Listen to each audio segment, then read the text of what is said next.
오송 지하차도 참사와 관련해 검찰이 경찰과 소방공무원 16명을 무더기로 재판대에 올렸습니다. 주의 의무를 다하지 않은 건 물론 사후 처리에도 문제가 있었다는 이유입니다. 이지현 기자가 보도합니다.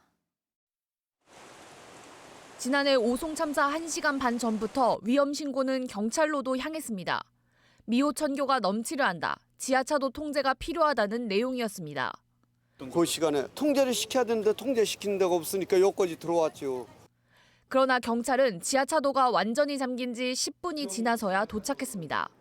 이름이 비슷한 인근 다른 지하차도로 출동했다가 돌아오느라 늦었던 겁니다.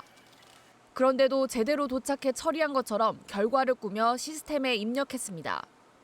이를 두고 당시 경찰은 동시다발적으로 신고가 몰렸고 112 지령이 제대로 전달되지 않았다는 등의 해명을 내놨습니다. 새벽 시간대 산사태도 있고 해서 지원해줄 순찰차가 마땅치 않았고 오송 참사를 수사한 검찰은 업무상 과실치사상과 허위 공문서 작성 등의 혐의로 관련 경찰관 14명을 무더기 기소했습니다. 전 충북경찰청장과 전 흥덕경찰서장 등 지휘관도 포함됐습니다. 디지털 포렌식과 국립과학수사연구원 감정 결과 태블릿 PC에는 어떤 기술적 오류도 없었고 오전 7시부터 1시간가량 관할 파출소에 접수된 신고가 5건 정도라 충분히 대처할 시간이 있었다고 판단했습니다. 무엇보다 지령 전달 과정에서 위험 코드를 잘못 분류한 데부터 시작해 무전으로 재차 확인하지 않고 도착 처리를 하는 등 전 과정에서 업무상 의무를 다하지 않았다고 봤습니다.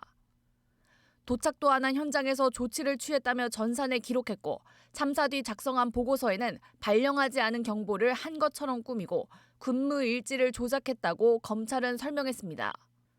이와 함께 전 청주 서부 소방서장 등 소방관 2명도 함께 재판에 넘겼습니다. 재난 시 통합지휘를 위해 조직하는 긴급구조통제단을 참사 전 가동하지 않았음에도 한 것처럼 적어 소방청에 보고한 등의 혐의입니다.